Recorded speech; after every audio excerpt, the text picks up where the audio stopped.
네, 이놈. 감히 여기가 어디라고 길을 막아서느냐. 당장 저 더러운 것을 치우지 못할까. 벼락 같은 호통 소리와 함께 굵직한 채찍이 허공을 가르며 살갗을 파고드는 파여름이 한양의 번화한 운종과 한복판을 뒤흔들었다. 흙먼지가 자욱하게 피어오르는 길바닥 위 뼈만 앙상하게 남은 한 사내가 거적대기 사이로 검붉은 피를 토해내며 뒹굴고 있었으나 그의 입가에는 고통 대신 기이하고도 서늘한 미소가 번지고 있었다. 호화로운 비단 가마의 주인이자 조정의 실세인 민대감은 가마 문을 거칠게 열어젖히며 핏발선 눈으로 바닥을 내려다보았는데 그의 눈에 비친 것은 살려달라고 애원하는 거지에 비굴함이 아니라 마치 먹잇감을 노려보는 독사 같은 형형한 눈빛이었다. 주변을 에워싼 구경꾼들은 숨조차 제대로 쉬지 못한 채 이 끔찍하고도 기묘한 광경을 지켜보고 있었고 비릿한 혈향이 초여름의 후덥지근한 공기 속에 섞여들어 사람들의 폐부 깊숙이 스며들었다. 가마꾼들과 호위무사들이 다시금 몽둥이를 들어 사내의 등짝을 내리치려던 찰나 사내는 찢어진 입술을 달싹이며 땅을 긁는 듯한 쉰 목소리로 나직이 중얼거렸는데 그 소리는 소란스러운 장터의 소음을 뚫고 민대감의 귓가에 정확히 꽂혔다. 대감의 미간에 붉은 칠성줄이 섞구려. 사흘이요. 딱 사흘 뒤 저 하늘에 붉은 달이 걸리는 밤. 대감댁의 기둥뿌리가 붉은 피로 씻겨 내려갈 것이요.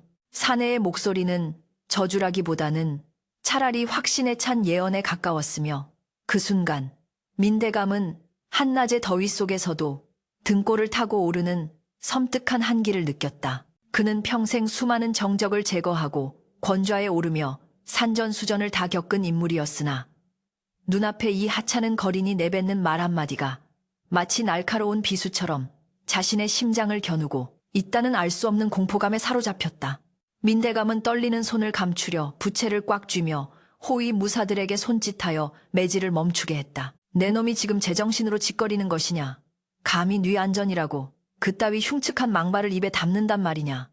민대감의 호통에도 아랑곳하지 않고 거리는 피 섞인 침을 바닥에 뱉어내며 천천히 몸을 일으켜 세웠는데 그 동작 하나하나가 마치 관절이 꺾인 인형처럼 기괴하여 보는 이들의 오금을 저리게 만들었다. 그는 헝클어진 머리카락 사이로 드러난 눈을 번득이며 민대감을 똑바로 응시했다. 관상이라는 것은 얼굴에만 있는 것이 아니지요. 대감의 뒤에 서 있는 수많은 원혼들이 지금 춤을 추고 있소이다. 대감께서 쌓아 올린 그 거대한 기와집이 실은 사람의 뼈로 지어졌다는 것을 하늘이 알고 땅이 알고 저기 저 개천의 똥개조차 알고 있지 않소. 거린의 말은 단순한 악담을 넘어선 어떤 거대한 진실을 꿰뚫고 있는 듯했고 주변의 백성들은 웅성거리는 소리조차 내지 못한 채 마른 침만 삼킬 뿐이었다. 민대감은 분노로 얼굴이 불그락부르락해졌으나 묘하게도 당장 저놈의 목을 치라고 명령할 수가 없었는데 그것은 그의 마음 한구석에 자리 잡은 일말의 불안감 때문이었다.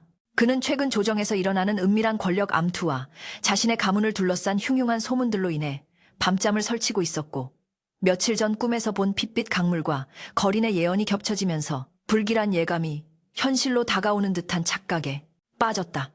그는 짐짓 위험을 가장하며 차갑게 내뱉었다. 저 미친놈을 당장 포도청으로 끌고 가라. 내 친히 저놈의 혀를 뽑아 다시는 함부로 놀리지 못하게 만들어줄 것이다.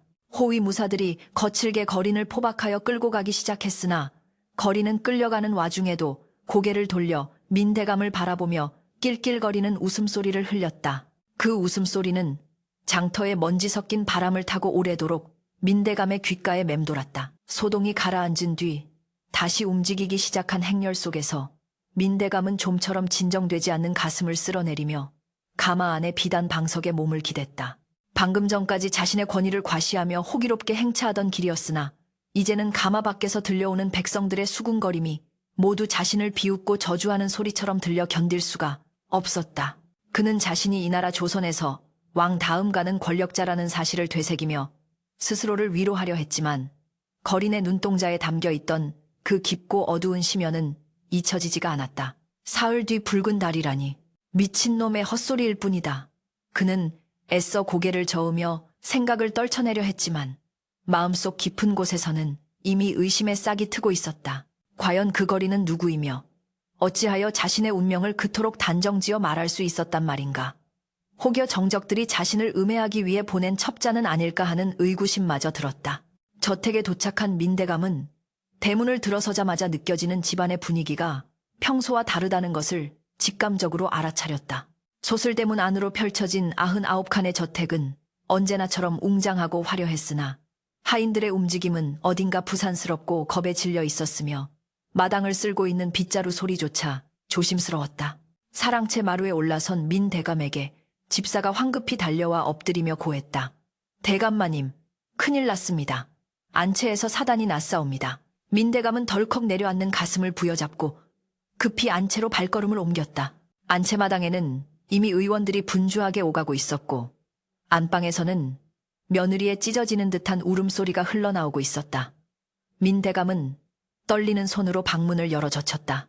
방 안에는 가문의 장손이자 자신의 유일한 희망인 어린 손자가 식은땀을 흘리며 사경을 헤매고 있었다. 이게 무슨 일이냐?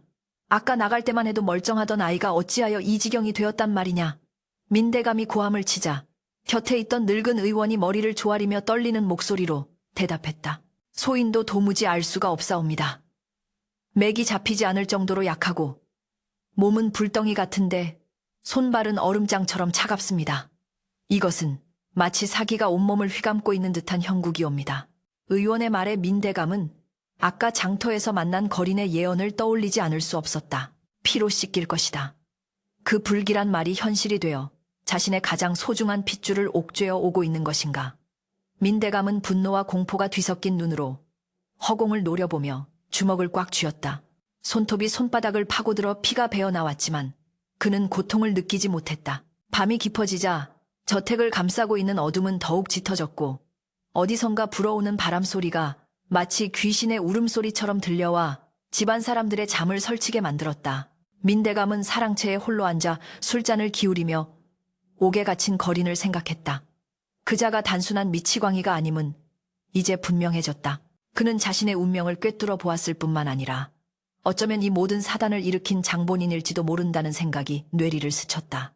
민대감은 술잔을 집어던지며 자리에서 벌떡 일어났다. 여봐라. 당장 포도청에 기별하여 그놈을 내 앞으로 대령하라 하라. 내 직접 그놈의 입을 열어 진실을 알아내고야 말겠다. 그의 호령은 텅 빈 마당을 울렸으나 돌아오는 것은 으스스한 바람 소리뿐이었다. 저 멀리 하늘에는 아직 붉은 달이 뜨지 않았으나 민대감의 눈에는 이미 온 세상이 붉게 물들어 보였다. 그 시각 냄새나고 축축한 포도청 지하 감옥의 가장 깊은 곳, 온몸이 피투성이가 된 채 쇠사슬에 묶여있던 거리는 좁은 창틈으로 들어오는 희미한 달빛을 바라보며 나직이 웃고 있었다. 그의 입술은 터져 있었고 갈비뼈는 부러진 듯 했으나 그의 눈빛만은 어둠 속에서도 형형하게 빛나고 있었다. 이제 시작이구나. 민대감. 네가 쌓은 죄업의 탑이 무너지는 소리가 여기까지 들리는 듯하구나. 그는 혼잣말처럼 중얼거리며 혀로 마른 입술을 축였다. 간수들이 던져준 쉰 주먹밥에는 거들떠보지도 않은 채 그는 벽에 기대어 앉아 손가락을 꼽으며 시간을 셈하고 있었다. 하나 둘 셋. 그의 손가락이 접힐 때마다 한양의 밤 공기는 더욱 무겁게 가라앉았고 민대감의 저택 위로는 보이지 않는 먹구름이 소용돌이치며 모여들고 있었다. 새벽녘 닭이 울기도 전에 민대감의 집안에는 또 다른 변고가 닥쳤다. 마당에 심어둔 수백 년 된 회화나무가 벼락을 맞은 듯 반으로 쪼개져 쓰러진 것이다. 그 나무는 가문의 수호신이라 여겨지던 신목이었기에 이를 본 하인들은 공포에 질려 주저앉고 말았다. 쪼개진 나무 속에서는 시뻘건 수액이 피처럼 흘러나와 마당의 흙을 붉게 물들였다. 소식을 듣고 뛰쳐나온 민대감은 붉은 수액을 멍하니 바라보며 다리가 풀려 비틀거렸다. 어제 장터에서 거린이 했던 말, 붉은 피로 씻겨 내려갈 것이라는 말이 환청처럼 귓가에 맴돌았다. 이것은 단순한 우연이 아니었다. 누군가가 혹은 어떤 거대한 힘이 자신의 목을 조여오고 있었다. 그는 공포에 질린 눈으로 하늘을 올려다보았다. 아직 붉은 달은 뜨지 않았지만 다가올 사흘 뒤의 밤이 자신의 제삿날이 될지도 모른다는 공포가 뼈에 사무쳤다. 민대감은 덜덜 떨리는 목소리로 집사를 불렀다. 당장 무당을 불러라. 도성에서 용하다는 무당은 모조리 불러들여 구판을 벌여야겠다. 그리고 그 거린 놈을 그놈을 살려두어서는 안 된다. 오늘 밤 아무도 모르게 그놈을 처리해야 한다. 민대감의 눈에는 광기가 서려 있었다. 그는 이제 이성적인 판단을 할 수 없는 상태였다. 오로지 살아남아야 한다는, 자신의 가문을 지켜야 한다는 맹목적인 본능만이 그를 지배하고 있었다. 그러나 그는 알지 못했다. 자신이 발버둥칠수록 운명의 거미줄은 더욱 단단하게 그를 잿자매고 있다는 사실을. 그리고 그 거미줄의 끝을 쥐고 있는 자는 바로 그가 하찮게 여겼던 옥방에 갇힌 그 거린이라는 것을 말이다. 지하 감옥 전옥서의 공기는 무겁고 탁했다. 썩은 집단 냄새와 오래된 빗물 비린내, 그리고 죄수들의 대소변 냄새가 뒤섞여 숨을 들이쉴 때마다 배가 썩어 들어가는 듯한 악취를 풍겼다. 한밤중 도성 안의 모든 불빛이 꺼진 시각이었으나 전옥서의 습한 돌벽 사이로는 희미한 횃불만이 위태롭게 일렁이며 그림자를 길게 늘어뜨리고 있었다. 평소라면 감히 발조차 들이지 않았을 이 누추한 곳에 비단 옷자락을 휘감은 민대감이 얼굴을 깊숙이 가린 채 들어섰다. 그의 뒤를 따르는 신복의 손에 들린 등불이 흔들릴 때마다 민대감의 미간에 깊게 패인 주름이 짙어졌다. 옅어지기를 반복했다. 그는 숨을 참으며 발밑에 기어다니는 쥐새끼들을 피해 조심스럽게 감옥의 가장 깊숙한 곳, 중죄인들을 가두는 독방으로 향했다. 나으리 이쪽입니다. 워낙 흉악한 놈이라 특별히 안쪽 깊은 곳에 쳐넣어 두었습니다. 옥졸이 굽신거리며 자물쇠를 따는 소리가 적막한 지하 감옥에 쇠 긁는 소리처럼 날카롭게 울려 퍼졌다. 삐그덕거리는 소리와 함께 두꺼운 나무 문이 열리자 어둠 속에 웅크리고 있던 사내의 모습이 드러났다. 그는 어제 장터에서 매질을 당해 온몸이 피딱지로 덮여 있었으나 가부좌를 틀고 앉은 자세만큼은 마치 산중의 도인처럼 흐트러짐이 없었다. 민대감이 들어서는 인기척에도 그는 눈길 한번 주지 않은 채 벽에 붙어있는 이름 모를 벌레를 손가락으로 희롱하고 있을 뿐이었다. 민대감은 그 태연함에 치밀어 오르는 분노를 억누르며 낮게 으르렁거렸다. 네, 이놈 내 발로 이곳까지 찾아오게 만들다니. 내 놈이 정녕 목숨이 아깝지 않은 모양이구나. 그제야 거리는 천천히 고개를 돌렸다. 헝클어진 머리카락 사이로 드러난 그의 눈동자는 오간의 어둠보다 더 깊고 캄캄했다. 그는 민대감을 보고 놀라기는커녕 마치 기다리고 있었다는 듯 입가에 비릿한 미소를 머금었다. 귀한 분께서 이 누추한 곳까지 어인 행차십니까? 냄새나는 늙은 거지의 목숨 따위가 무엇이 그리 중하다고 대감의 그 비싼 비단신에 오물을 묻히시는지요? 그의 목소리는 쇠를 긁는 듯 거칠었으나 그 안에 담긴 조롱은 비수보다 날카로웠다. 민대감은 신복에게 눈짓하여 물러가게 한 뒤 쇠창살을 사이에 두고 거린과 마주섰다. 내 손자가 사경을 헤매고 있다. 내 놈이 내뱉은 그 저주 섞인 주둥아리 때문에 집안이 쑥대밭이 되었어. 바른 대로 말해라. 내 놈이 쓴 요술이냐? 아니면 누구의 사주를 받고 독을 쓴 것이냐? 거리는 껄껄 웃음을 터뜨렸다. 그 웃음소리는 감옥의 돌벽을 타고 기괴하게 울려 퍼져 민대감의 등골을 서늘하게 만들었다. 대감 요술이라니요. 독이라니요. 저는 그저 보이는 대로 말했을 뿐입니다. 대감의 집안에 흐르는 피비린내가 너무 진동하여 코를 막을 수가 없었을 뿐이지요. 손자가 아픈 것은 제가 한 짓이 아닙니다. 그것은 20년 전 대감이 직접 심어놓은 씨앗이 이제야 싹을 틔운 것일 뿐. 20년 전이라는 말에 민 대감의 눈동자가 흔들렸다. 그의 머릿속에 오랫동안 잊고 지냈던, 아니 잊으려고 발버둥 쳤던 기억의 파편들이 스쳐 지나갔다. 피 묻은 상소문, 불타오르는 역관의 집, 그리고 살려달라고 애원하던 어린아이의 울음소리. 민대감은 떨리는 목소리로 소리쳤다. 내 놈 정체가 무엇이냐? 20년 전이라니 도대체 무엇을 알고 짓거리는 것이냐? 기억나지 않으십니까? 을사년 겨울 눈 내리던 밤을 붉은 매화가 눈 위에 떨어지듯 붉은 선혈이 하얀 눈밭을 적시던 그날 밤을 말입니다. 거리는 자리에서 일어나 쇠창살 가까이 다가왔다. 그의 눈빛은 광기와 증오, 그리고 알 수 없는 연민으로 뒤섞여 있었다. 그날 대감은 승진을 축하하며 따뜻한 방에서 술을 드셨지요. 누군가의 목을 벤 대가로 받은 술맛은 참으로 달콤했을 것입니다. 하지만 죽은 자들은 그 술맛을 잊지 않습니다. 그들은 땅속에서 숨죽여 기다리며 대감의 가장 소중한 것을 앗아갈 날만을 벼르고 있었지요. 그게 바로 이번 붉은 달이 뜨는 밤입니다. 민대감은 뒷걸음질 쳤다. 거린의 말은 정확히 그가 숨겨왔던 과거의 치부를 찌르고 있었다. 그것은 단순한 예언이 아니라 철저하게 계획된 복수의 서막임을 직감했다. 방법을 말해라. 내 손자를 살릴 방도, 이 저주를 풀 방도를 말해. 민대감은 체면도 잊은 채 쇠창살을 붙잡고 흔들며 절규했다. 권력의 정점에선 그였지만 보이지 않는 운명의 힘 앞에서는 나약한 늙은이에 불과했다. 거리는 그런 민대감을 싸늘하게 내려다보며 나직이 속삭였다. 방도는 하나뿐입니다. 결자해지, 개쩌제즈. 묶은 자가 풀어야지요. 대감께서 가진 모든 것을 내려놓고 세상 천지의 대감의 죄를 고하십시오. 억울하게 죽은 원혼들 앞에서 무릎 꿇고 피눈물을 흘리며 사죄한다면 혹 하늘이 감동하여 그 아이의 목숨만은 살려줄지 모릅니다. 모든 것을 내려놓으라니 그것은 곧 자신의 파멸을 의미했다. 평생을 바쳐 쌓아 올린 권력과 재물 가문의 명예를 스스로 무너뜨리라는 말과 같았다. 민 대감의 눈에 다시금 도끼가 서렸다. 미친놈. 내 놈이 감히 나를 능멸하는구나. 내 기필코 내 놈의 주둥이를 찢어 죽일 것이다. 어디 두고 보자. 내 힘으로 내 권력으로 이따위 저주쯤은 보란듯이 짓밟아주마. 민대감은 총몸을 돌려 감옥을 빠져나갔다. 그의 발걸음은 분노로 가득 찼으나 그 뒷모습은 쫓기는 짐승처럼 초라해 보였다. 거리는 멀어지는 등불을 바라보며 다시 자리에 앉았다. 어리석은 사람. 쥔 것을 놓지 못하면 결국 손목이 잘리게 되는 법인 것을 그는 바닥에 떨어진 짐나기 하나를 집어들고 알 수 없는 주문을 외우듯 중얼거렸다. 감옥 밖에서는 새벽닭이 울기 시작했지만 민대감의 밤은 이제부터가 진짜 시작이었다. 저택으로 돌아온 민대감은 즉시 가솔들을 소집했다. 그의 눈은 핏발이 서 있었고 입에서는 술 냄새가 진동했다. 당장 도성 안에 헛소문을 잠재워라. 장터에서 내 집안 이야기를 떠드는 놈들은 모조리 잡아들여 곤장을 쳐라. 그리고 무당을 더 불러 더 용하고 더 신통한 놈들로 그의 고함 소리에 하인들은 혼비백산하여 흩어졌다. 민대감은 광기에 사로잡혀 있었다.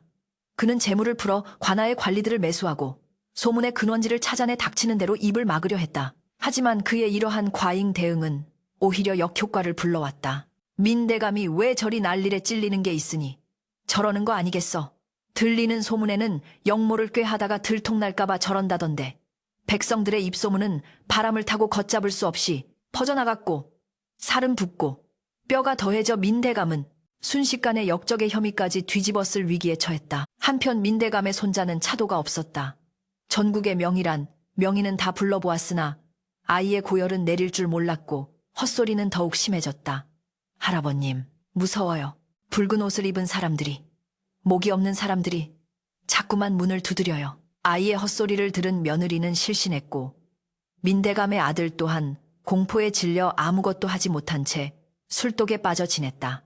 집안 곳곳에서는 이유 없이 그릇이 깨지고 밤마다 기이한 울음소리가 들려와 하인들조차 하나둘씩 짐을 싸서 도망치기 시작했다. 거대한 기와집은 마치 침몰하는 배처럼 서서히 무너져 내리고 있었다. 민대감은 사랑채에 앉아 검을 어루만지며 텅 빈 눈으로 허공을 응시했다.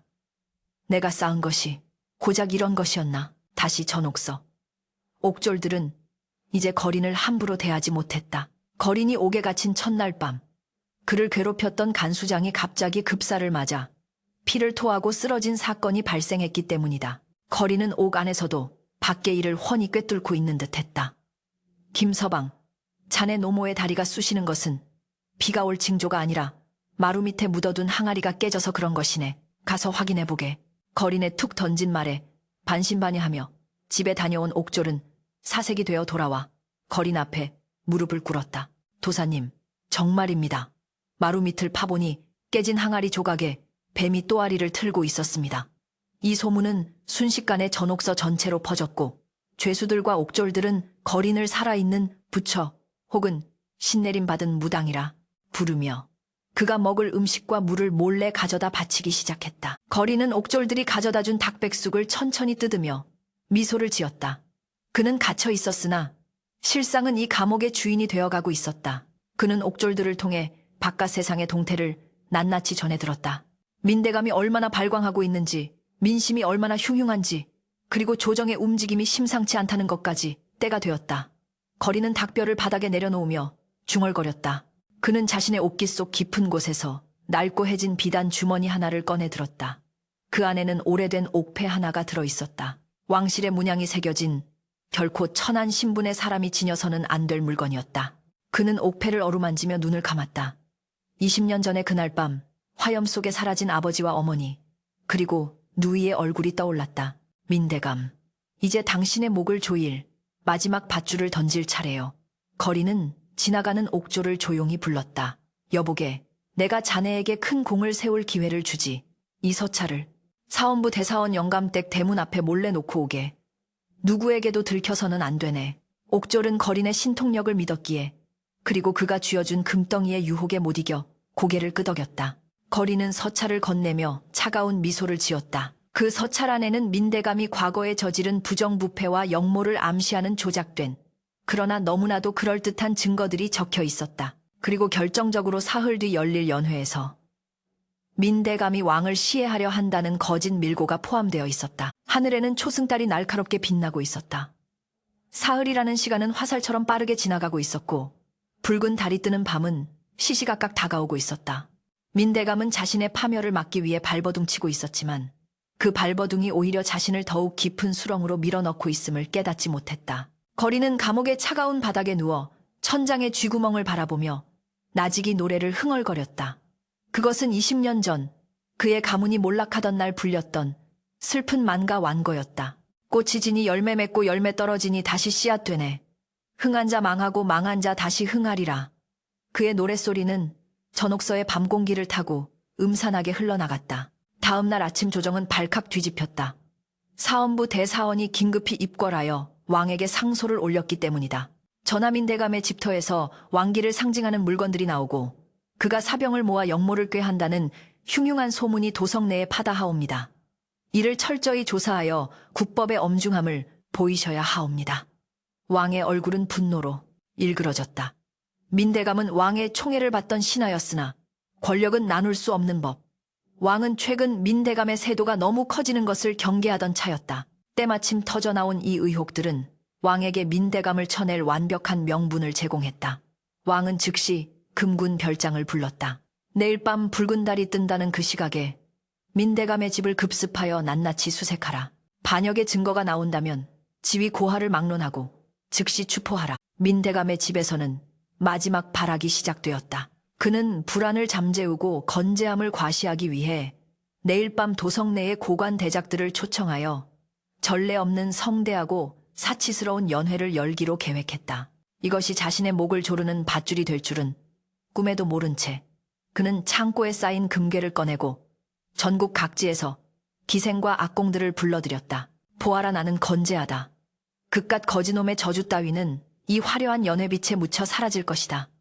민대감은 허공에 대고 소리쳤지만 그의 목소리는 텅 빈 메아리로 돌아올 뿐이었다. 정원의 나무들은 잎을 떨구고 연못의 물고기들은 배를 뒤집고 떠올랐다. 모든 자연 만물이 민 가문의 몰락을 예고하고 있었다. 징과 꽹과리 소리가 민대감의 저택 담장을 넘어 한양 하늘을 찢을 듯 울려 퍼졌다.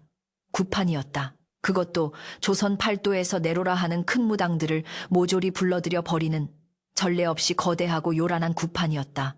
마당 한가운데에는 통돼지 몇 마리가 입에 돈을 문 채 제물로 받쳐져 있었고 오색천이 하늘을 가릴 듯 펄럭였다. 작두 위를 맨발로 뛰어오르는 무당의 눈은 뒤집혀 흰자위만 번득였고 그녀의 입에서는 알아들을 수 없는 공수신탁과 거품과 함께 튀어나왔다. 나가라. 썩 물러가라. 원한 맺힌 귀신들아. 피냄새 맡고 몰려온 아귀들아. 저승문이 열렸으니 썩 꺼져라. 무당이 휘두르는 방울소리가 귓가를 때릴 때마다 민대감은 움찔거렸다. 그는 대청마루 가장 안쪽 병풍 뒤에 숨어 떨리는 손으로 염주를 굴리고 있었다. 평소 유교 경전을 읊으며 괴력난신 과일리륜션을 비웃던 당당한 사대부의 모습은 온데간데 없었고 오직 살고자 하는 본능에 매달린 늙은 짐승만이 그곳에 있었다. 연기와 향냄새가 자욱한 마당을 바라보며 민대감은 헛것을 보았다. 춤추는 무당의 그림자가 20년 전 자신이 모함하여 죽인 역관 송씨의 얼굴로 변해 일그러지더니 이내 낄낄거리며 자신을 향해 손짓하는 것이 아닌가. 의악민 대감이 비명을 지르며 뒤로 나자빠졌다. 집사가 기겁하여 달려왔다. 대감마님 정신 차리시옵소서. 저것은 그저 무당일 뿐이옵니다. 민 대감은 거친 숨을 몰아쉬며 식은땀을 닦았다. 아니다. 보았다. 내 두 눈으로 똑똑히 보았어. 그놈이, 송가놈이 작두날 위에서 나를 보며 웃고 있었단 말이다. 그의 눈동자는 공포로 텅 비어 있었다.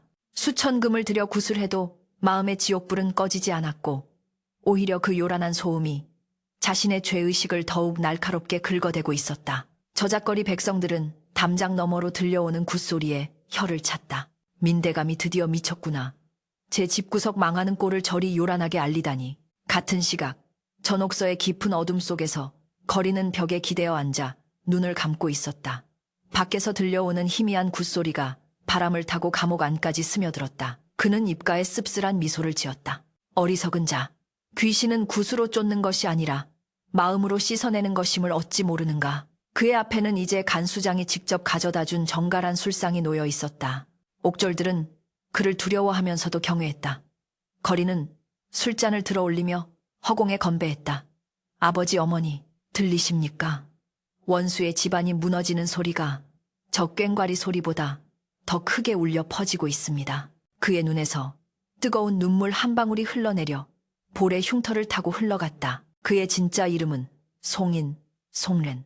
20년 전 청나라와의 교역을 담당하던 유능한 역관 가문의 외아들이었다. 당시 호조 판서였던 민대감은 송인의 아버지가 가진 막대한 무역 이권과 그가 우연히 알게 된 민대감의 비리장부를 가로채기 위해 영모 누명을 씌웠다. 멸문지화의 날 어린 송인은 기적적으로 하인의 도움을 받아 개구멍으로 탈출했고 이후 20년 세월을 거지와 떠돌이로 살며 복수의 칼날을 갈아왔다. 그는 산속에서 기인을 만나 관상과 풍수를 배웠고 사람의 얼굴에 쓰인 운명의 지도를 읽는 법을 터득했다. 그리고 마침내 민대감의 운세가 쇠하고 흉살이 끼는 시기를 기다려 한양으로 돌아온 것이다. 그가 뱉은 말은 저주가 아니었다. 그것은 치밀하게 계산된 심리전이자 민대감 스스로 파멸의 구렁텅이로 걸어 들어가게 만드는 덫이었다. 송이는 옥졸을 불렀다. 김형, 내 부탁 하나만 더 들어주게. 옥졸이 황급히 다가와 귀를 기울였다. 말씀만 하십시오, 도사님. 송이는 품속에서 꼬깃꼬깃한 종이 한 장을 꺼냈다. 그것은 민대감 저택의 구조가 상세히 그려진 도면이었다. 오늘 밤 자시즈쥐 민대감택 후원에 있는 사당. 그 마루 밑 세 번째 돌을 들추면 작은 함이 하나 묻혀 있을 걸세. 자네 처남이 민대감댁 노비라고 했지. 그에게 이 말을 전하게. 오늘 밤 그 함을 꺼내어 내일 연회 때 쓸 수랑아리들 사이에 몰래 숨겨두라고. 그리하면 자네 처남은 면천맨젠 되고 자네는 평생 만져보지 못할 금덩이를 얻게 될 것이네. 옥졸은 침을 꿀꺽 삼키며 고개를 끄덕였다. 그 함에 무엇이 들어있는지는 몰랐으나 거린의 말대로라면 틀림없이 큰일이 벌어질 것임을 직감했다. 민대감은 구판이 끝나고 고요해진 밤에도 잠들지 못했다. 그는 불안을 잠재우기 위해 최후의 수단을 썼다. 은밀히 불러들인 가신들에게 명하여 뇌물 상자를 준비시킨 것이다. 이 상자들을 좌회정, 영감과 도승지 영감, 그리고 내금 위장에게 보내라. 내일 연회에 반드시 참석해달라고. 그리고 내 뒤를 봐달라고 간청해라. 민대감은 자신의 전 재산이나 다름없는 금괴와 보석들을 아낌없이 상자에 담았다. 이것만 있으면, 이 막대한 재물만 있으면 조정의 대신들도 자신의 편이 되어줄 것이라 믿었다. 하지만 그는 간과했다. 이미 조정의 바람은 바뀌었다는 것을. 뇌물 상자를 든 하인들이 대문을 나서기도 전에 어둠 속에서 잠복하고 있던 사원부 감찰들이 그들을 덮쳤다. 멈춰라. 이 야밤에 어디로 빼돌리는 물건들이냐. 횃불이 밝혀지고 뇌물 상자가 바닥에 엎어지며 금괴들이 쏟아져 나왔다. 민대감의 하인들은 포승줄에 묶였고 이 광경은 고스란히 기록되어 왕에게 보고될 증거가 되었다. 구판을 벌여 민심을 어지럽힌 것도 모자라 국난의 시기에 거액의 뇌물을 뿌려 조정을 매수하려 했다는 죄목이 추가되는 순간이었다. 소식을 전해 들은 민대감은 자리에 주저앉아 망연자실했다. 어찌 하늘이 나를 이토록 버리신단 말인가. 그는 자신의 탐욕이 부른 재앙을 하늘의 탓으로 돌리며 울부짖었다. 이제 그에게 남은 희망은 내일 열릴 연회뿐이었다. 왕의 최측근들을 초대해 자신의 건재함을 과시하고 어떻게든 오해를 풀 기회를 만들어야 했다. 그것만이 살 길이었다. 그러나 저택 깊숙한 곳에서는 더 치명적인 독이 퍼지고 있었다. 송인의 사주를 받은 옥졸의 처남 노비 개똥이는 떨리는 손으로 사당 마루 밑을 파헤치고 있었다. 흙투성이가 된 손끝에 딱딱한 나무 상자가 걸렸다. 그는 주위를 살피며 조심스럽게 상자를 꺼냈다.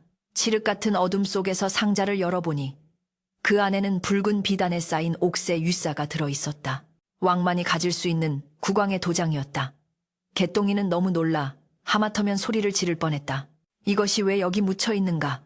그것은 20년 전 민대감이 영모를 조작할 때 쓰려고 몰래 훔쳐두었던 혹은 누군가에게 뒤집어 씌우기 위해 준비해 두었던 위조 옥새였다. 민대감조차 잊고 있었던 그 물건을 송이는 기억하고 있었던 것이다. 개똥이는 식은 땀을 흘리며 송인의 지시대로 옥새를 술창고로 가져갔다. 내일 연회에 내갈 최고급 청주가 담긴 항아리들, 틈바구니 깊숙이 아무도 모르게 상자를 밀어 넣었다. 이제 끝이다. 개똥이는 두려움에 떨며 중얼거렸다. 이 물건이 발견되는 순간 민대감의 가문은 멸문지화를 면치 못할 것이 분명했다. 영모, 조선 땅에서 가장 무겁고 무서운 죄. 민대감이 남들에게 씌웠던 그 죄가 이제 부메랑이 되어 그에게 돌아가고 있었다. 사흘째 되는 날에 해가 저물고 있었다. 서쪽 하늘이 핏빛으로 붉게 물들기 시작했다. 사람들은 하늘을 보며 수군거렸다. 복의 하늘 색깔이 예사롭지가 않아. 마치 피를 뿌려놓은 것 같지 않은가. 거린이 말한 붉은 달이 뜬다는 게 정말인가 보네. 장터의 소문은 공포가 되어 도성 전체를 휘감았다. 민대감의 저택은 연회 준비로 분주했지만 그 화려함 속에는 죽음의 그림자가 짙게 드리워져 있었다. 악공들이 악기를 조율하는 소리가 마치 장송곡처럼 들렸고 기생들의 웃음소리는 허무하게 흩어졌다. 민대감은 화려한 관복을 차려입고 거울 앞에 섰다. 거울 속에 비친 그의 얼굴은 며칠 사이에 10년은 늙어 보였다. 눈 밑은 패라고 살은 빠져 광대뼈가 도드라져 있었다. 그는 떨리는 손으로 각근을 매며 스스로에게 최면을 걸었다. 나는 민대감이다. 조선 최고의 권세가다. 아무도 나를 무너뜨릴 수 없어. 오늘 밤 연회만 무사히 치르면 모든 것이 제자리로 돌아올 것이다. 하지만 거울 속에 그는 이미 알고 있었다. 뒤에 서 있는 검은 그림자가 자신의 목을 조르고 있음을. 그때 방문 밖에서 다급한 목소리가 들렸다. 대감마님, 손님들이 당도하고 계십니다. 민대감은 심호흡을 하고 문을 열었다. 마당에는 수많은 등불이 밝혀져 대낮처럼 환했다. 그러나 도착한 손님들의 표정은 하나같이 굳어 있었고 서로 눈치만 살피며 자리에 앉을 뿐이었다. 그들 또한 알고 있었다. 오늘 밤이 단순한 연회가 아니라는 것을. 민대감의 생사가 갈리는 아니 어쩌면 피비린내 나는 숙청의 밤이 될지도 모른다는 사실을 눈치채고 있었다. 전옥서의 송이는 이제 감옥 문을 바라보고 서 있었다. 달이 차오르는구나. 창살 너머로 보이는 달은 유난히 크고 붉었다. 대기의 먼지와 습기가 만들어낸 현상이었으나 사람들의 눈에는 저주받은 붉은 달로 보일 뿐이었다. 송이는 온매무새를 다듬었다. 이제 곧 금군들이 들이닥칠 것이다. 그리고 자신은 증인이 되어 그 자리로 가게 될 것이다. 20년의 기다림, 그 길고 긴 인고의 세월이 오늘 밤 결실을 맺는다. 기다리십시오, 민대감. 당신이 초대한 마지막 손님이 가고 있으니. 연회장 민대감이 술잔을 들어 올리며 억지 미소를 지었다. 자, 여러분. 오늘 밤은 근심 걱정 모두 잊고 마음껏 즐겨주시오. 내 귀한 술을 준비했으니.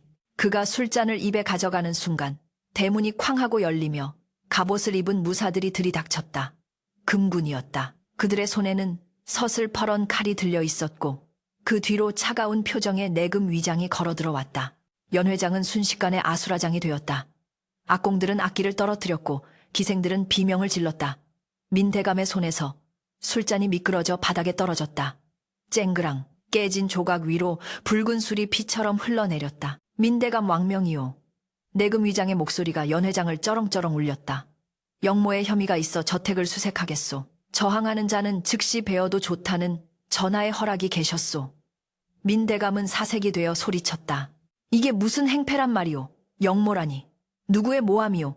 내금 위장은 대꾸도 없이 손을 휘저었다. 군사들이 벌떼처럼 달려들어 집안 곳곳을 뒤지기 시작했다. 그리고 몇몇 군사들이 술창고로 향하는 것을 보며 숨어서 지켜보던 노비 개똥이는 눈을 질끈 감았다. 마침내 붉은 달이 민대감의 집 지붕 위에 걸렸다. 운명의 시간이었다. 역적이다. 역적이 여기 있다. 술창고 쪽에서 터져나온 병사의 외침은 연회장의 화려한 음악 소리를 단번에 집어삼키고 밤하늘의 천둥보다 더 날카롭게 사람들의 고막을 찢어 놓았다.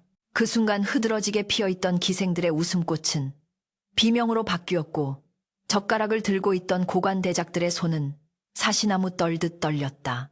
술잔이 넘어지고 산해진 미가 바닥에 뒹구는 난장판 속에서 민대감만이 홀로 넋이 나간 듯 술 창고 쪽을 바라보며 서 있었다.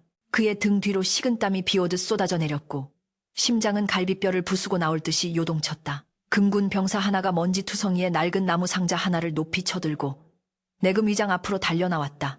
상자를 감싼 붉은 비단은 오래되어 색이 바랬으나 그 안에 담긴 물건의 무게감은 보는 이들을 압도하기에 충분했다. 내금 위장의 눈빛이 매섭게 빛났다. 그는 천천히, 아주 천천히 상자의 뚜껑을 열었다. 횃불에 붉은 불빛을 받아 번쩍이는 그것, 옥유부로 깎아 만든 거북이, 모양의 손잡이와 그 밑면에 새겨진 전서체 글씨, 그것은 다름 아닌 국왕의 인장 옥새 유사였다. 이것이 어찌? 민대감은 다리에 힘이 풀려 그 자리에 주저앉고 말았다. 주변에 있던 대신들은 기겁을 하며 뒷걸음질 쳤다. 옥새! 저것이 왜 민대감의 술창고에서 나온단 말인가? 세상에 영모라니 진짜 영모였어. 수군거림은 파도처럼 번져나갔고 방금 전까지 민대감에게 아부하며 술을 권하던 자들이 가장 먼저 그에게서 등을 돌리며 손가락질을 해댔다. 권력의 비정함이 적나라하게 드러나는 순간이었다. 민대감, 이제 변명의 여지가 없소이다. 사가스자의 국왕의 옥새를 숨겨두고 사병을 양성하여 도모하려던 것이 무엇이요? 왕위를 찬탈하려 했던 것이요? 내금 위장의 호통이 마당을 울렸다. 민대감은 억울함에 가슴을 치며 절규했다. 아니요, 모함이요. 나는 저 물건을 본 적도 없소. 누군가 나를 해하려고 몰래 가져다 놓은 것이 분명하오. 억울하오. 억울하단 말이오. 그는 바닥을 기어가며 내금 위장의 바짓가랑이를 잡고 애원했으나 내금 위장은 차갑게 그를 발로 차버렸다. 추하다 민대감. 이미 자네가 보낸 뇌물 상자들이 압수되었고 자네 집안의 노비가 옥새를 숨기는 것을 보았다는 증언까지 확보해 두었소. 더 이상 혀를 놀려 죄를 더하지 마시오. 그때 깨진 수랑아리에서 흘러나온 붉은 술이 마루를 타고 흘러내려 민대감이 주저앉은 자리까지 흥건하게 적셨다. 횃불 아래 비친 그 광경은 마치 선혈이 낭자한 피바다와 같았다. 민대감은 자신의 옷자락을 적시는 붉은 액체를 바라보며 쏘스라치게 놀랐다. 사흘 뒤 기둥뿌리가 붉은 피로 씻겨 내려갈 것이다. 거린의 예언이 그 끔찍한 저주가 눈앞에서 현실로 펼쳐지고 있었다. 이것은 술인가? 피인가? 아니면 내 운명이 흘리는 피눈물인가? 공포에 질린 그의 눈동자가 정처 없이 흔들릴 때 어둠 속에서 한 사내가 천천히 걸어 나왔다. 포승줄에 묶이지도 옥졸의 감시를 받지도 않은 자유로운 몸으로 당당하게 연회장 한가운데로 들어서는 자. 바로 그 거린 송인이었다. 네. 내 놈이 민대감은 악귀를 본 듯 비명을 질렀다. 송인은 넝마 같은 옷을 입고 있었지만 그 기세만큼은 일국의 재상보다 더 위엄이 서려 있었다. 그는 피처럼 붉은 술이 흐르는 바닥을 밟으며 민대감 앞으로 다가왔다.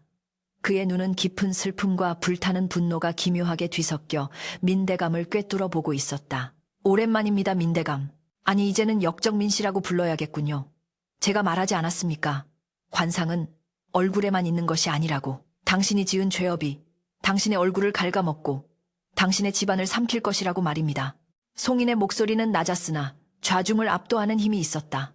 주변의 군사들도 구경꾼들도 숨을 죽이고 두 사람을 지켜보았다. 네, 이놈 내 놈이 꾸민 짓이지. 내 놈이 내 집에 옥새를 숨기고 나를 함정에 빠뜨린 것이지. 민대감은 발악하며 송인에게 달려들려 했으나 금군들이 그를 거칠게 제압하여 무릎 꿇렸다. 송인은 싸늘한 미소를 지으며 민대감을 내려다보았다. 함정이라니요.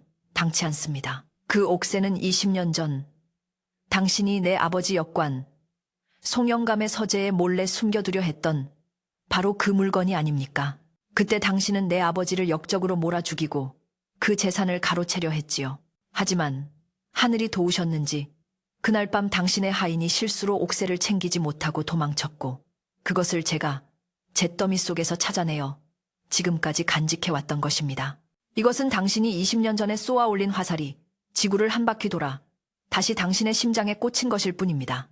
송인의 입에서 나온 진실은 충격적이었다.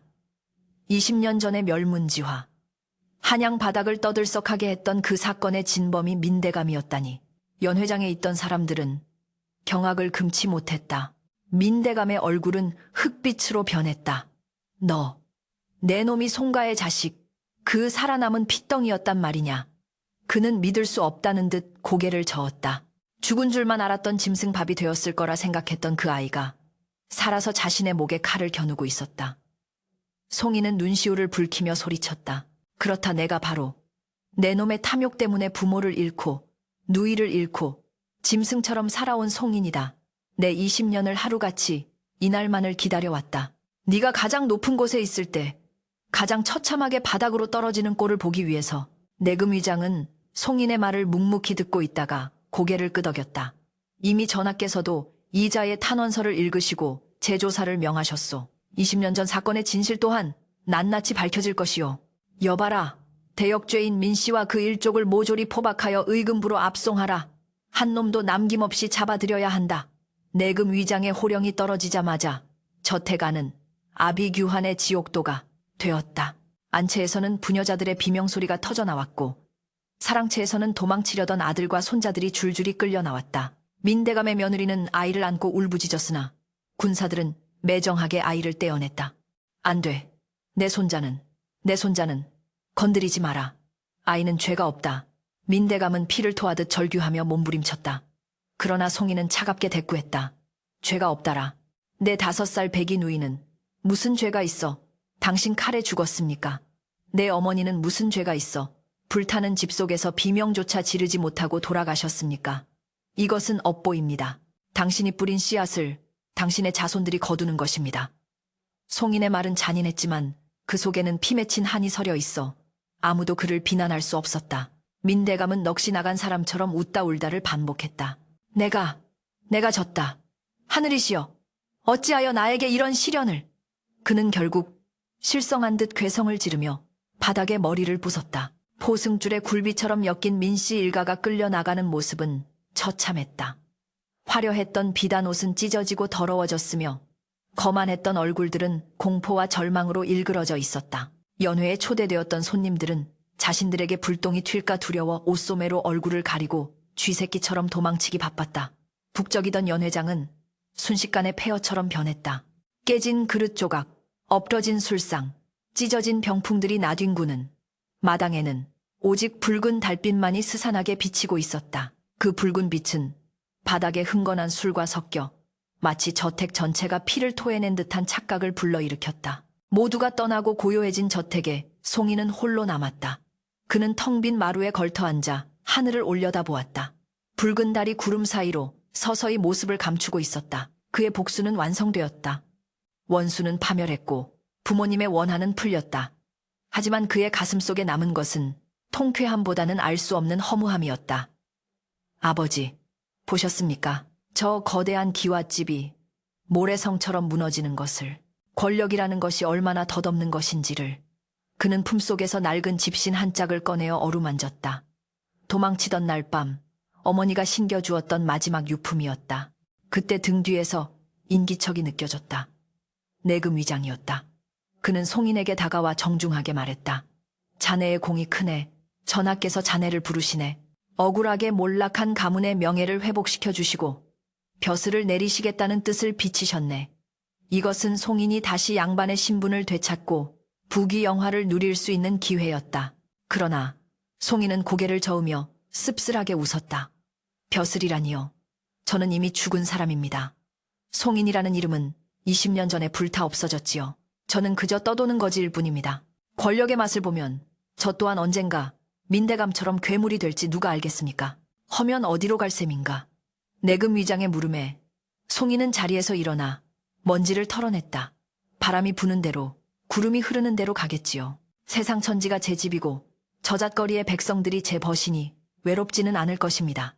그는 내금 위장에게 가볍게 고개를 숙여 예를 표하고는 뒤도 돌아보지 않고 대문을 나섰다. 그의 뒷모습은 초라한 거지 행색이었으나 그 걸음걸이만큼은 세상 그 누구보다 자유로워 보였다.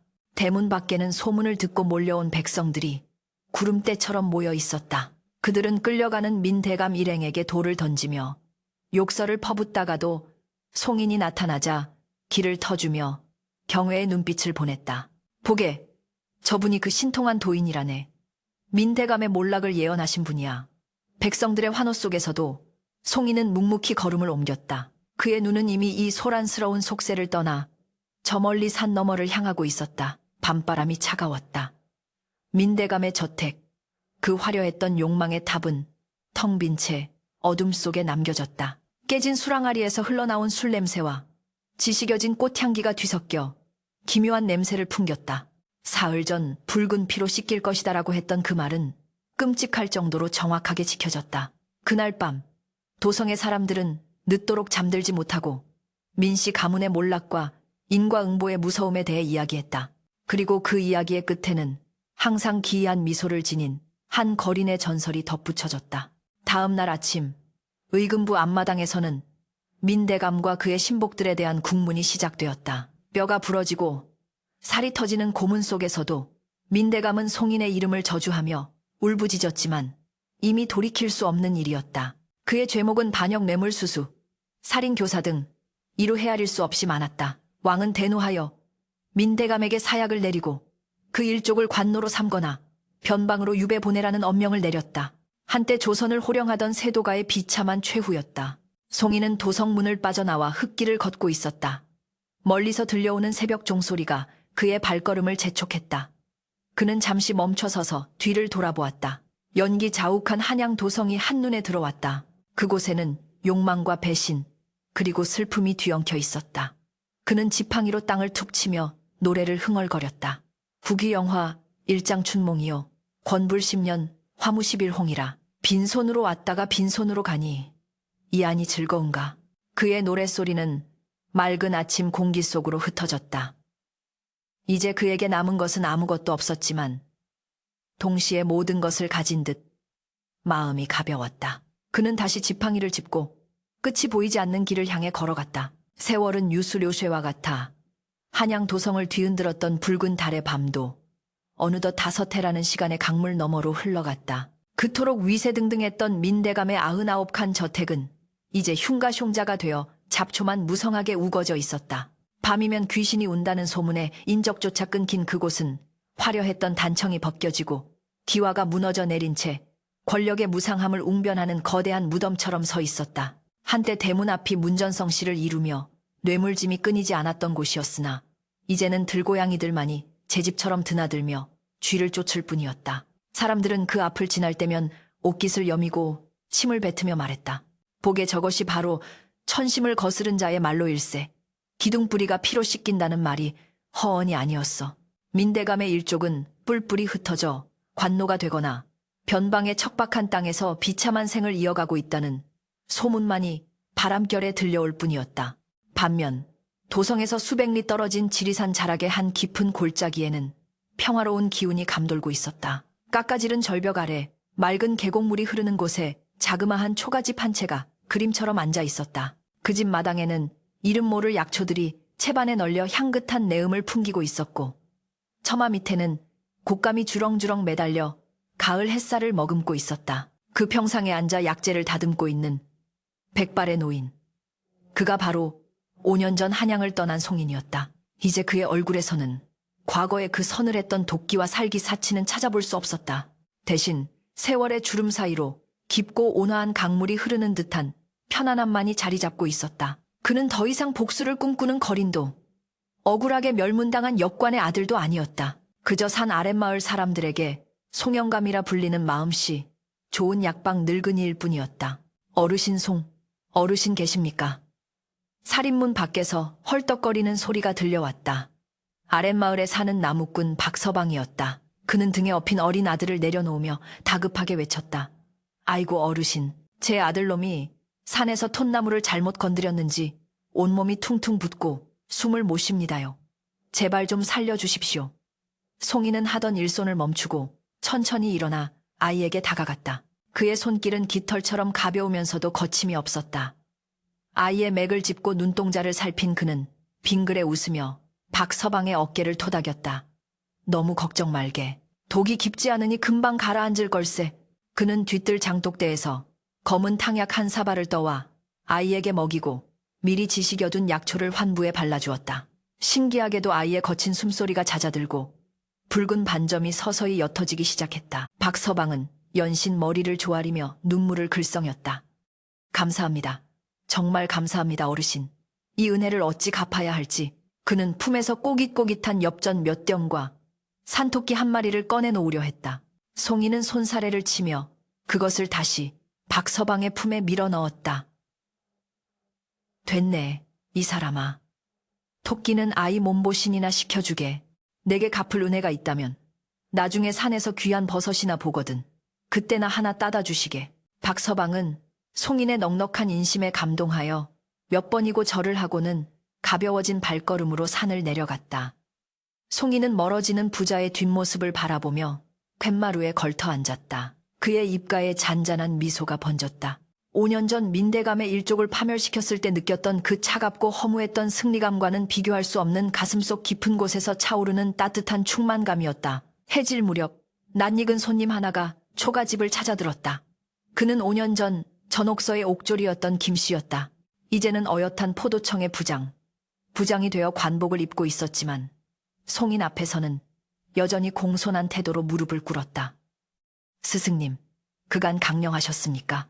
김씨는 송인이 한양을 떠날 때 건네주었던 금덩이 덕분에 빚을 갚고 노모를 봉양하여 승진까지 할 수 있었다. 그는 송인을 생명의 은인이나 다름없이 여기며 매년 이맘때면 귀한 술과 고기를 들고 찾아오곤 했다. 송인은 껄껄 웃으며 그를 맞이했다. 자네 왔는가? 관복이 제법 태가 나는구려. 그래, 도성 소식은 좀 어떤가? 두 사람은 평상에 마주 앉아 술잔을 기울였다. 김씨는 조정에 돌아가는 사정과 한양의 변한 모습들을 신이 나서 떠들어댔다. 스승님 민대감이 사라진 뒤로 조정이 맑아질 줄 알았더니 이제는 또 다른 권문세가들이 득세하여 서로 물고 뜯고 난리도 아닙니다. 백성들의 삶은 여전히 고단하고요. 가끔은 스승님께서 다시 한양으로 오셔서 그놈들에게도 따끔한 맛을 보여주셔야 하는 게 아닌가 싶습니다. 김씨의 불평 섞인 말에 송이는 고개를 저으며 술잔을 비웠다. 여복의 잡초를 뽑아낸다고 해서 꽃만 자라는 것은 아니라네. 잡초가 있던 자리에는 또 다른 잡초가 자라나기 마련이지. 그것이 세상의 이치고 권력의 속성인 것을 내가 민대감을 쳤던 것은 그가 내 부모의 원수였기 때문이지. 세상을 구하고자 함이 아니었네. 나는 그저 내 몫의 업보를 씻어냈을 뿐 세상의 흐름까지 바꿀 능력은 없는 사람일세. 밤이 깊어지자 산속의 공기는 서늘해졌고 하늘에는 둥근 보름달이 떠올랐다. 김씨는 술에 취해 그자 떨어졌고 송이는 홀로 깨어 달을 올려다보았다. 5년 전에 그 붉고 불길했던 달과는 달리 오늘 밤의 달은 시리도록 맑고 투명한 은빛이었다. 그는 품속에서 낡은 집신 한 짝을 꺼내 달빛에 비추어 보았다. 이제는 다 사가서 만지면 부서질 것 같은 그 집신은 어머니의 유일한 흔적이었다. 어머니, 이제야 알겠습니다. 복수는 칼로 하는 것이 아니라 잘 사는 것으로 완성한다는 것을요. 민대감은 모든 것을 가졌으나 공포 속에 살다 갔고 저는 가진 것 하나 없으나 이리도 마음이 편안하니 결국 승리한 것은 저인 게지요. 송이는 자리에서 일어나 대금 닭뼘을 꺼내 들었다. 그의 입술에서 흘러나오는 대금 소리는 청아하고 구슬퍼서 잠든 산새들도 깨어나 귀를 기울일 정도였다. 그 소리에는 지난 20년의 고통과 방황 그리고 복수 끝에 얻은 깨달음과 평화가 모두 녹아 있었다. 바람이 대나무 숲을 스치며 사그락 소리를 내어 대금 소리에 화답했다. 그는 이제 알고 있었다. 자신이 있어야 할 곳은 피비린내 나는 권력의 투기장이 아니라 생명이 움트고 지는 이 자연의 품이라는 것을. 붉은 달의 저주는 끝났다. 그리고 그의 진짜 인생은 이제 막 꽃을 피우고 있었다. 다음 날 아침 김씨는 송인에게 작별을 고했다. 스승님, 부디 만수무강하십시오. 내년에 다시 찾아뵙겠습니다. 송인은 김씨의 손에 직접 캔 산삼 2뿌리를 쥐어주며 배웅했다. 가서 잘 살게. 높은 자리에 있다고 목에 힘주지 말고 낮은 곳에 있는 사람들의 눈물을 닦아주는 관리가 되게나. 그것이 자네가 나에게 보답하는 길일세. 김씨는 눈시울을 붉히며 고개를 끄덕이고 산을 내려갔다. 송이는 그가 보이지 않을 때까지 손을 흔들어 주었다. 다시 평온한 일상이 돌아왔다. 송이는 약초를 말리고 텃밭을 가꾸고 가끔 찾아오는 마을 사람들의 말벗이 되어 주었다. 오후가 되자 서당을 마친 아이들이 우르르 몰려왔다. 할아버지, 옛날 이야기 해주세요. 호랑이 잡은 이야기요. 아이들은 송인의 무릎에 매달려 제잘거렸다. 송인은 아이들의 머리를 쓰다듬으며 인자한 미소를 지었다. 허허 호랑이 잡은 이야기 말고 욕심쟁이 대감을 혼내준 거지. 이야기나 들어보련 아이들의 눈이 초롱초롱 빛났다. 송이는 아이들에게 이야기를 들려주며 생각했다. 이 아이들이 자라날 세상은 조금 더 맑고 밝기를, 권력과 탐욕이 아닌 사람과 사람 사이에 정이 흐르는 세상이기를. 그는 이야기를 마치고 하늘을 올려다보았다. 파란 하늘에 흰 구름 한 점이 유유히 흘러가고 있었다. 그는 지팡이를 짚고 일어나 텃밭으로 향했다. 호미질하는 그의 등 위로 따스한 햇살이 내려앉았다. 빈손으로 왔다가 빈손으로 가는 것이 인생이라 했던가. 그러나 송인의 빈손은 결코 비어있지 않았다. 그 손에는 사람을 살리는 약초 냄새가 배어 있었고 아이들의 따뜻한 온기가 남아 있었으며 무엇보다 스스로를 용서하고 세상을 품은 넉넉한 마음이 가득 차 있었다. 그는 밭고랑 사이에서 피어난 이름 모를 들꽃을 보며 나직이 중얼거렸다.